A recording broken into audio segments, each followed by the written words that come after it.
Hi friends, నేను మీ వెంకటేశ్వర రెడ్డి. మరి ఈ వీడియోలో ఏపీ డిఎస్సి ప్రిపేర్ అయ్యేటువంటి ఆస్పిరెంట్స్ ను బేస్ చేసుకొని విద్యా దృక్పథాలు, ఈ కాన్సెప్ట్ ఎలా చదవాలి? చాలా మంది ఈ కాన్సెప్ట్ ను ఒకసారి చదివి వదిలేస్తూ ఉంటారు. మరి ఈ కాన్సెప్ట్ లో ఉండేటువంటి సిలబస్ ఏంటి? అది స్కూల్ అసిస్టెంట్ కి, ఎస్జిటి కి ఇద్దరికి కామన్ సిలబస్ ఉంది. మరి సిలబస్ ఏంటి? మరి ఈ సిలబస్ పైన ఏ విధంగా పట్టు సాధించాలి? మరి వెయిటేజ్ ఏ విధంగా ఉంటుంది అనే దాని గురించి మనం డిస్కస్ చేద్దాము.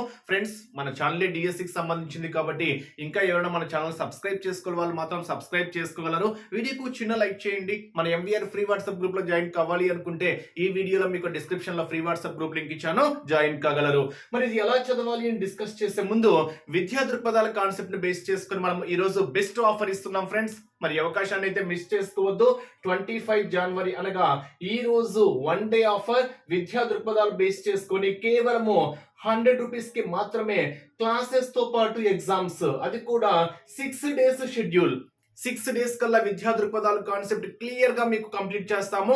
అఫీషియల్ గా గవర్నమెంట్ ఏదైతే సిలబస్ రిలీజ్ చేసిందో ఆ సిలబస్ బేస్ చేసుకొని 6 డేస్ సిలబస్ బేస్ చేసుకొని ఒక రోజు గ్రాండ్ టెస్ట్, మొత్తం 7 డేస్ కల్లా 100% సిలబస్ కంప్లీట్ చేస్తాం. మరి క్లాసెస్ తో పాటు ఎగ్జామ్స్ కేవలం 100 రూపీస్ కి మాత్రమే ఇస్తున్నాము. బట్ లింక్స్ ఈ 1 వీకే ఉంటాయా, తర్వాత కూడా ఉంటాయా అంటే అప్ టు డిఎస్సి వరకు వ్యాలిడిటీ. అంటే డిఎస్సి వరకు లింక్స్ అనేటివి యాక్టివ్ లోనే ఉంటాయి. మేమైతే 7 డేస్ షెడ్యూల్ ప్రకారము ఎగ్జామ్స్ క్లాసెస్ కండక్ట్ చేస్తాం. బట్ మీరు అదే రోజే వినాలా, తర్వాత ఓపెన్ కావాలంటే అలా ఏమీ లేదు. మీకు డిఎస్సి ఎగ్జామ్ డేట్ వరకు మీ ఫ్రీ టైంలో ఎప్పుడైనా క్లాస్ వినొచ్చు, మీ ఫ్రీ టైంలో ఎప్పుడైనా ఎగ్జామ్ రాసుకోవచ్చు. అంటే తర్వాత రివిజన్ చేసుకోవడానికి కూడా మీ ఫ్రీ టైంలో మళ్ళీ రివిజన్ క్లాసెస్ వినొచ్చు, మళ్ళీ ఎగ్జామ్ రాసుకోవాలనుకున్నా మళ్ళీ ఎగ్జామ్ కూడా రాసుకోవచ్చు. ఈ అవకాశాన్ని మిస్ చేసుకోవద్దు. కేవలం 100 రూపీస్ కి మాత్రమే ఇస్తున్నాము.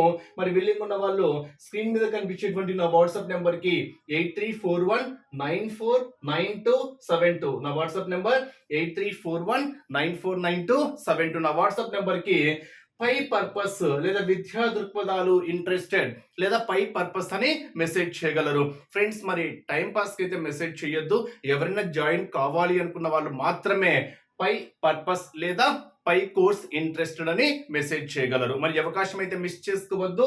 ఎగ్జామ్ డేట్ వరకు వ్యాలిడిటీ ఇస్తున్నాము, అది కూడా ఒక షెడ్యూల్ వైజ్ గా. మరి సిలబస్ మనం ఒక్కసారి అబ్జర్వ్ చేస్తే మొత్తం 6 టాపిక్స్ ఉంటాయి. అది ఎస్జిటి వాళ్ళకి కానివ్వండి, స్కూల్ అసిస్టెంట్ వాళ్ళకి కానివ్వండి, మొత్తం 6 టాపిక్స్ ఉన్నాయి. ఆ 6 టాపిక్స్ లో సబ్ టాపిక్స్ ఏంటి కూడా మీకు క్లియర్ గా అబ్జర్వ్ చేస్తే ప్రతిదీ మీకు క్లియర్ గా నోట్బుక్ లో పేపర్ లో రాసుకున్నారనుకోండి, ఆ సిలబస్ ప్రకారం పర్ఫెక్ట్ గా ఫాలో అయితే మీకు 7 డేస్ కల్లా సిలబస్ అయితే మీరు 100% కవర్ చేయొచ్చు.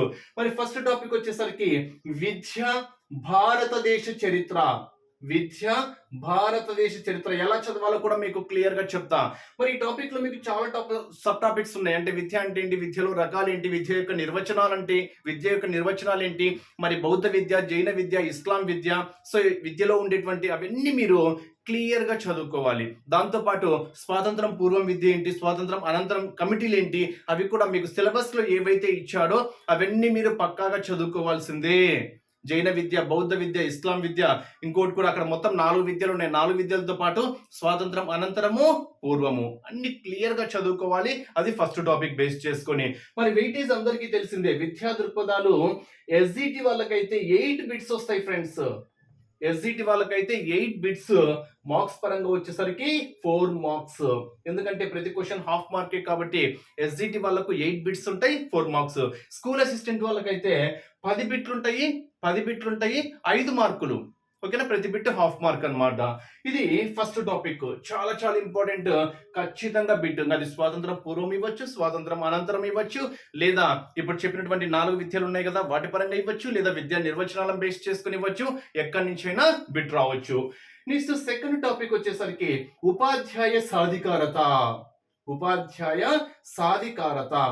మరి ఈ ఉపాధ్యాయ సాధికారతలో మనకు ఉపాధ్యాయ సాధికారత అంటే ఏంటి, వాటి యొక్క నిర్వచనాలు ఏమైనా ఉంటే నిర్వచనాల పరంగా కావచ్చు, రికార్డులు, రిజిస్టర్లు చాలా చాలా ఇంపార్టెంట్. ఇక్కడ కొన్ని సంఘాలు ఉన్నాయి, అంటే కొన్ని అది మీరు సిలబస్ లో మీరు క్లియర్ గా అబ్జర్వ్ చేస్తే పథకాలను బేస్ చేసుకునే అవన్నీ మీరు క్లియర్ గా అయితే చదువుకోవాల్సిందే. ఖచ్చితంగా బిట్ ఎక్కడి నుంచి ఇస్తున్నది మనము చెప్పలేం. బట్ మీరు సిలబస్ క్లియర్ గా అబ్జర్వ్ చేస్తే దాంట్లో ఉండేటువంటి సబ్ టాపిక్స్ మనమైతే సిలబస్ బేస్ చేసుకొని దాని సబ్ టాపిక్స్ పరంగా వెళ్ళామన్నమాట. నెక్స్ట్ థర్డ్ టాపిక్ వచ్చేసరికి వర్తమాన భారతదేశంలో విద్య. వర్తమాన భారతదేశంలో విద్య. ఇక్కడ నుంచి ఎక్కడి నుంచి అయినా బిట్ అడగడానికి ఛాన్సెస్ ఉంటుంది. సో ఇక్కడ మీకు చాలా ఉన్నాయి important bits. I mean syllabus ఎక్కువ. ఇది టాపిక్స్ సబ్ టాపిక్స్ చాలా ఎక్కువ ఉన్నాయి. బట్ బిట్ మాత్రం 1 or 2. అంటే ఇక్కడ ఆరోగ్య విద్య కావచ్చు, వ్యాయామం విద్య కావచ్చు, జనాభా విద్య కావచ్చు, అక్కడ విద్యను బేస్ చేసుకునే ఒక 10 రకాల విద్యలు ఉన్నాయి. అవి కావచ్చు, లేదా కొన్ని పథకాలను బేస్ చేసుకుని కావచ్చు. అక్కడ బేసిక్స్ మొత్తం మీద చాలా డెప్త్ టాపిక్. బట్ ఒక బిట్ అయితే కంపల్సరీగా అయితే వస్తుంది. 1 or 2 బిట్స్. నేను క్లియర్ చెప్తా. సబ్ టాపిక్స్ పరంగా కూడా ఎలా చదవాలనేది కూడా క్లియర్ గా చెప్తా. నెక్స్ట్ 4th టాపిక్ పరంగా వచ్చేసరికి 4th టాపిక్ చట్టాలు హక్కులు. చట్టాలు హక్కులు. ఈ చట్టాలు హక్కులు మనకు సిలబస్ లో 4 ఉన్నాయి ఫ్రెండ్స్. ఉచిత నిర్బంధ విద్యకు బాలల హక్కుల చట్టం ఉంది. బాలల హక్కుల చట్టము 2009. ఉచిత నిర్బంధ విద్యకు బాలల హక్కుల చట్టము 2009 అనేటువంటి ఒక టాపిక్ ఉంది. నెక్స్ట్ సమాచార హక్కు చట్టం ఒకటి ఉంది. సమాచార హక్కు చట్టం ఒకటి ఉంది. అంటే ఆర్టీఐ 2005 ఒకటి ఉంది సిలబస్ లో. నెక్స్ట్ బాలల హక్కులు ఒక టాపిక్ ఉంది. నెక్స్ట్ మానవ హక్కులు ఒక టాపిక్ ఉంది. సో ఇక్కడ మొత్తం మీద 4 టాపిక్స్ ఉన్నాయి. చట్టాలు హక్కులను బేస్ చేసుకొని ఉచిత నిర్బంధ విద్యకు బాలల హక్కుల చట్టం 2009 ఒక సిలబస్ లో ఉంది. సమాచార హక్కుల చట్టం ఆర్టీఐ 2009 ఒకటి ఉంది. 2005 ఒకటి ఉంది. నెక్స్ట్ బాలల హక్కులు ఒకటి ఉంది. నెక్స్ట్ మానవ హక్కులు ఉంది. ఇక్కడ మొత్తం మీద 4 టాపిక్స్ ఇవ్వడం అయితే జరిగింది చట్టాలు హక్కులు బేస్ చేసుకొని. ఇది 4th topic. Next 5th topic పరంగా వచ్చేసరికి జాతీయ పాఠ్య ప్రణాళిక చట్టము. జాతీయ పాఠ్య ప్రణాళికా చట్టము. దీన్ని సింపుల్ గా మనము NCE 2005 అంటాం. ఖచ్చితంగా ఒక బిట్. ఓకేనా? పర్ఫెక్ట్ గా మనం చెప్పేటువంటి పాయింట్స్ అన్ని హైలైట్ చేసుకుంటే ఖచ్చితంగా బిట్ అయితే టచ్ అవుతుంది. సో ఇక్కడ మీకు NCE 2005 నుంచి 100% అది ఎలా చదవాలో కూడా మీకు క్లియర్ గా చెప్తా. Next 6th topic last one జాతీయ విద్యా విధానము. దీన్ని మనము NEP 2020 అంటాం. దీని నుంచి కూడా బిట్ వస్తుంది. మొత్తం మనకు 6 టాపిక్స్ ఉన్నాయి విద్యా దృక్పథాల్లో. విద్య భారతదేశ చరిత్ర ఒకటి, ఉపాధ్యాయ సాధికారత ఒకటి, వర్తమాన భారతదేశంలో విద్య ఒకటి, చట్టాలు హక్కులు, జాతీయ పాఠ్య ప్రణాళిక చట్టము NCE 2005 ఒకటి, జాతీయ విద్యా విధానము NPE 2020. ఇవి మనకు సిలబస్ లో ఉండేటువంటి 6 టాపిక్స్. సబ్ టాపిక్స్ పరంగా ఇదేం సబ్ టాపిక్ కాదు, డైరెక్ట్ టాపిక్. ఇది డైరెక్ట్ టాపిక్. ఇక్కడ చట్టాలు హక్కులు సబ్ టాపిక్స్ కూడా 4 చెప్పాను. ఇక్కడ దీంట్లో హెవీ ఉన్నాయి సబ్ టాపిక్స్. మీకు సిలబస్ కు అనుగుణంగా ఫాలో అయితే సరిపోతుంది. ఇక్కడ మీకు కూడా సబ్ టాపిక్స్ చెప్పాను. సాధికారత అంటే ఏంటి, వాటి యొక్క నిర్వచనాలు ఏంటి, సాధికారతను బేస్ చేసుకొని అక్కడ ఇచ్చినటువంటి అంశాలు ఏంటి, అక్కడ ఇచ్చినటువంటి పథకాలు ఏంటి, నెక్స్ట్ రిజిస్టర్లు రికార్డులు ఖచ్చితంగా బిట్ అడుగుతుంటారు. అక్కడ ఏంటి మొత్తము సిలబస్ కు అనుగుణంగా వెళ్తే సరిపోతుంది. ఇక్కడ ఇచ్చినటువంటి సబ్ టాపిక్స్ కూడా చెప్పాను మీకు. విద్య అంటే ఏంటి, విద్యా నిర్వచనాలు ఏంటి, విద్యా రకాలు ఏంటి, నెక్స్ట్ బౌద్ధ విద్య, జైన విద్య, ఇస్లాం విద్య, ఇంకొకటి ఏదో ఉంది. ఓకేనా? ఓకే, 4 ఉన్నాయి మొత్తము. బౌద్ధ విద్య ఒకటి, నెక్స్ట్ ఇస్లాం విద్య ఒకటి, జైన విద్య ఒకటి, నెక్స్ట్ ఇంకొకటి సిలబస్ లో మీరు ఒక్కసారి అబ్జర్వ్ చేస్తే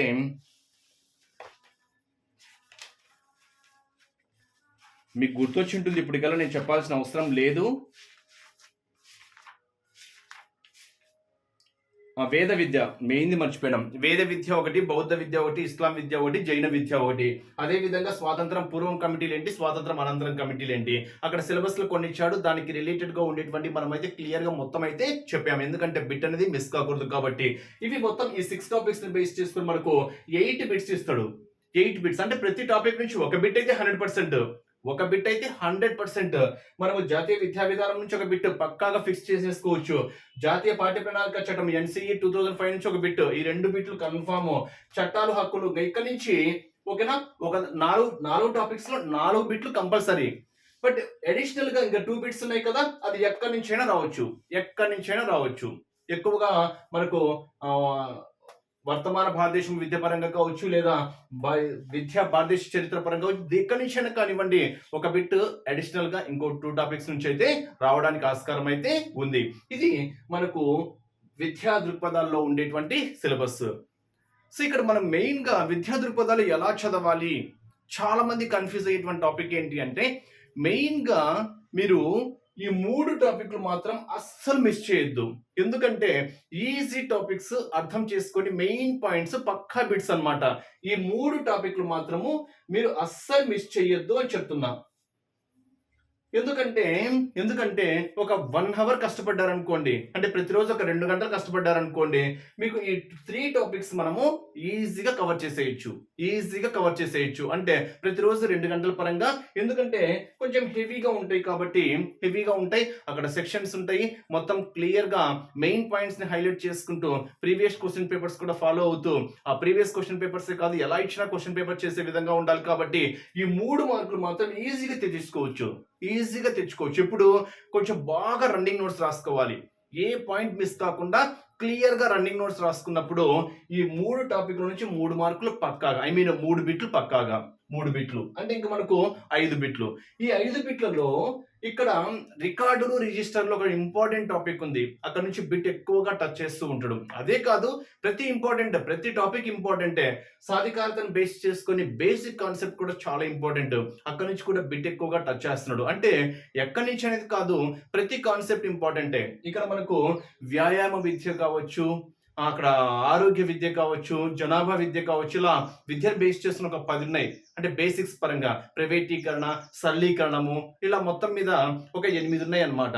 ఆ 8 బాగా హైలైట్ చేసుకోవాలి. ఎక్కడి నుంచి బిట్టిస్తారో మాత్రం మనము చెప్పనీకి లేదు. అంటే ఇక్కడ విద్యను బేస్ చేసుకుని మాత్రము వేద విద్య, జైన విద్య, బౌద్ధ విద్య, ఇస్లాం విద్య అన్నాం కదా. అదే విధంగా విద్యా నిర్వచనాలు, విద్యా రకాలు, వీటి నుంచి బిట్ అడగడానికి ఛాన్స్ అయితే కనిపిస్తూ ఉంటుంది. మరి స్వాతంత్రం పూర్వం కమిటీలు, స్వాతంత్రం అనంతరం కమిటీలు, ఇక్కడ నుంచి కూడా బిట్ రావడానికి ఆస్కారం అయితే ఉంటుంది. అంటే ఇక్కడ 2 బిట్స్ అలా. అదే ఓవరాల్ గా కొంచెం ఇక్కడ హెవీ, ఈ 3 టాపిక్లు ఏంటంటే కొంచెం హెవీ సిలబస్ లా ఉంటాయి. బట్ బిట్స్ ఎక్కడి నుంచి అడుగుతాడనేది మనం ఈజీగా చెప్పేసుకునే విధంగా ఉంటాయి కాబట్టి, మీరు ప్రతిదీ క్షుణ్ణంగా చదవండి. సిలబస్ షీట్ ఫస్ట్ మెయిన్‌గా నేను చెప్పేది ఏంటంటే, నెట్‌లో మీకు అఫీషియల్ సైట్‌లో ఏపీడీఎస్సీ పరంగా అఫీషియల్ సైట్‌లో ఫస్ట్ టాపిక్ పరంగానే మీకు విద్యా దృక్పథాలను బేస్ చేసుకొని సిలబస్ క్లియర్‌గా ఇచ్చాడు. సో ఇంగ్లీష్‌లో ఉంటుంది. No problem. మీకు ఈజీగా అర్థమవుతుంది. దాన్ని స్క్రీన్‌షాట్ తీసుకోనో లేదా బుక్‌లో రాసుకొని క్లియర్‌గా రాసుకోండి. ఈ 3 ఆల్రెడీ ఇవే. ఈ 3 పరంగా ఓకే. ఇక్కడ కూడా మీకు సిలబస్ మొత్తం చెప్పాను. ఓకేనా? ఈ 2 టాపిక్స్‌ల పరంగా మీకేందంటే కొంచెం హెవీ ఉంటుంది. థర్డ్ టాపిక్‌లో సబ్ టాపిక్స్ చాలా హెవీ ఉంటాయి. ఆ సబ్ టాపిక్స్ మొత్తం క్లియర్‌గా రాసుకొని, ఏ సబ్ టాపిక్ మిస్ చేసుకోకుండా ఫస్ట్ సిలబస్‌ని మాత్రం క్లియర్‌గా బుక్‌లో రాసుకోండి. బుక్‌లో రాసుకోండి. అది first step. Next second step ఏంటంటే, ఫస్ట్ ఆ టాపిక్‌ని అర్థం చేసుకుంటూ ఒకసారి చదువుకుంటూ ఎళ్ళండి. నేను ఫస్ట్ స్టెప్ పర్ఫెక్ట్ చదవమని చెప్పడం లేదు. ఇప్పుడు ఫర్ ఎగ్జాంపుల్ మీరు జాతీయ విద్యా విధానం చదువుతున్నారు, లేదా జాతీయ పాఠ్య ప్రణాళిక చట్టం చదువుతున్నారు. ఒక్కసారి అది చదువుకుంటూ ఎళ్ళండి కంటెంట్. ఎందుకంటే కంటెంట్ చదువుకుంటూ ఎళ్తే అప్పుడు దాంట్లో ఉండేటువంటి కీలకమైన అంశాలేంటో మీకు తెలుస్తుంది.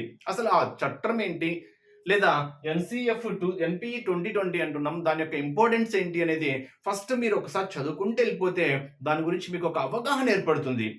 లేదు ఇక్కడ కూడా స్వాతంత్ర పూర్వం కమిటీలు, స్వాతంత్రం అనంతరం కమిటీలు కానివ్వండి, వేద విద్య, బౌద్ధ విద్య, జైన విద్య, ఇస్లాం విద్య, దాంతో పాటు విద్యలో ఉండేటువంటి రకాలేంటి, విద్యా నిర్వచనాలేంటి, ఆ టాపిక్ పరంగా ఒకసారి చదువుకుంటూ ఎళ్ళిపోతే ఆ టాపిక్ కంటెంట్ ఏంటో మీకు తెలుస్తుంది. ఫస్ట్ కంటెంట్ తెలుసుకున్న తరువాత మీరు ఇంకా రన్నింగ్ నోట్స్‌లోకి ఎళ్ళిపోవాలి. ఫస్ట్ చదవండి అని చెప్తున్నా. అంటే ఆ కంటెంట్ చదివిన తర్వాత దాంట్లో ఉండేటువంటి అంశం ఏంటో మనకొక అవగాహన వస్తుంది ఫస్ట్. అది ఫస్ట్ స్టెప్. అంటే అవగాహన పెంచుకోవడము. ఆ టాపిక్ పైన అవగాహన పెంచుకోవడము. నెక్స్ట్ సెకండ్ స్టెప్ ఏంటంటే, ఆ టాపిక్‌ని చదివేటప్పుడు రన్నింగ్ నోట్స్ రాసుకోవడము. అంటే టాపిక్ చదువుతూ లేదా టాపిక్ వింటూ మీరు క్లియర్‌గా కీలకమైన పదాలను ఏది మిస్ చేసుకోకుండా రన్నింగ్ నోట్స్ క్లియర్‌గా రాసుకోవాలి. అది second topic. Next running notes రాసుకున్న తర్వాత థర్డ్ వన్ ఏంటి అంటే, ఆ రన్నింగ్ నోట్స్ రాసుకున్న దాన్ని మీరు ఒక్కసారికి 2 సార్లు తరువుగా అబ్జర్వ్ చేయాలి. అంటే ఏ పాయింట్స్ అయినా మిస్ అయినాయా? మిస్ కాలేదా? అంటే ఏది మిస్ కాకూడదు కాబట్టి ఒక్కసారి ఆ రన్నింగ్ నోట్స్ మాత్రం క్లియర్‌గా చదువుకోవాలి. ఈ 3 స్టెప్స్ ఫాలో అయిన తర్వాత ఇంకా ఆ టాపిక్‌ని ఏం చేయాలి, ఇంకా నంబర్ ఆఫ్ టైమ్స్ ఏం చేయాలి, రివిజన్ చేస్తూ ఉండాలి. ఫస్ట్ ఆ 3 కాన్సెప్ట్స్‌ని బేస్ చేసుకొని ముందు సిలబస్ కంప్లీట్ చేసుకోండి. నేను చెప్పినట్టు అంటే ఫస్ట్ సిలబస్ ఆ టాపిక్‌ని క్లియర్‌గా అబ్జర్వ్ చేయడము. అబ్జర్వ్ చేసినప్పుడు దాంట్లో ఉండేటువంటి కంటెంట్‌ని అర్థం చేసుకోవడము. సెకండ్ టాపిక్ ఏంటి, సిలబస్‌ని చదువుకుంటూ లేదా వింటూ రన్నింగ్ నోట్స్ రాసుకోవడము. థర్డ్ టాపిక్ ఏంటి, మీరు రన్నింగ్ నోట్స్ రాసుకున్న దాన్ని 1కి 2 సార్లు అర్థం చేసుకుంటూ క్లియర్‌గా చదువుకోవడము. చదువుకున్నప్పుడు మీకేంటంటే ఏవైనా మిస్ అయిన టాపిక్స్ కూడా తెలుస్తుంది. అలా 6 టాపిక్స్‌ని ఒక ఆర్డర్‌లో క్లియర్‌గా నోట్స్ రాసుకోండి. తరువాత ఏం చేయాలంటే ఇంక దాన్ని రివిజన్ చేయాలి. మీరు ఇంక నోట్స్ ఉంటుంది కాబట్టి మీ దగ్గర ఇంకా మెటీరియల్స్ అవసరం లేదు, వీడియోస్ అవసరం లేదు. మీరు క్లియర్‌గా నోట్స్ పక్కాగా రాసుకుంటారు కాబట్టి ఇంకా నోట్సే నేను థర్డ్ టాపిక్‌లో క్లియర్‌గా చెప్పాను. ఎంత పర్ఫెక్ట్‌గా నోట్స్ రాసుకున్నారు అనేది ఏదైనా మిస్ అయిన టాపిక్స్ కూడా మీరు అక్కడే అబ్జర్వ్ చేయాలి. అప్పుడు ఇంకా నంబర్ ఆఫ్ టైమ్స్ రివిజన్ చేయాలి. సో ఎక్కువ సార్లు రివిజన్ చేస్తేనే ఈ టాపిక్ అనేది గుర్తుంటుంది. సో మరి టెట్‌లో ఉండేటువంటి సిలబస్ కాదు. ఇది కొత్త సిలబస్. అంటే మీకు అంతకుముందు టెట్ పరంగా చదివినప్పుడు మీకు విద్యా దృక్పథాలు అనే టాపిక్ అనేది ఉండదు కాబట్టి ఇది కొత్తగా చదివే వాళ్ళకు కొంచెము కష్టం అనిపిస్తుంది థియరీ కాన్సెప్ట్. బట్ నేను చెప్పినటువంటి ప్రాసెస్ ఫాలో అవుతూ 1కి 2 సార్లు రివిజన్ చేస్తే మీకు ఆ కీలకమైనటువంటి పాయింట్స్ అదే విధంగా సబ్జెక్ట్ కూడా మీకు క్షుణ్ణంగా అర్థమవుతుంది. సో ఈ చెప్పే విధంగా రన్నింగ్ నోట్స్ రాసుకొని క్లియర్‌గా మనమైతే 1 వీక్‌లోనే 1 వీక్‌లో అంటే ఈ టాపిక్ ఒక రోజు, ఈ టాపిక్ ఒక రోజు, మూడో రోజు, నాలుగో రోజు, ఐదో రోజు, ఆరో రోజు 6 డేస్ 6 టాపిక్స్. తర్వాత మొత్తం సిలబస్ బేస్ చేసుకొని గ్రాండ్ టెస్ట్. సో అక్కడ 7 డేస్ కల్లా అయిపోతుంది. బట్ ఆ 7 డేస్ తర్వాత లింక్స్ ఓపెన్ కావంటే అలా ఏం లేదు. మీకు అప్ టు డీఎస్సీ వరకు లింక్స్ అనేటివి యాక్టివ్ లోనే ఉంటాయి. ఈ అవకాశాన్ని మిస్ చేసుకోవద్దు. కేవలం ₹100కే మీకు పై విద్యా దృక్పథాల టాపిక్ ఇస్తున్నాము. ఈ అవకాశాన్ని మిస్ చేసుకోకుండా ఇప్పుడే నా వాట్సాప్ నెంబర్‌కి పై కోర్స్ పర్పస్ లేదా పై కోర్స్ ఇంట్రెస్టెడ్ మెసేజ్ చేయండి. విల్లింగ్ ఉన్న వాళ్ళు మాత్రమే మెసేజ్ చేయగలరు. Wish you all the best. Thank you.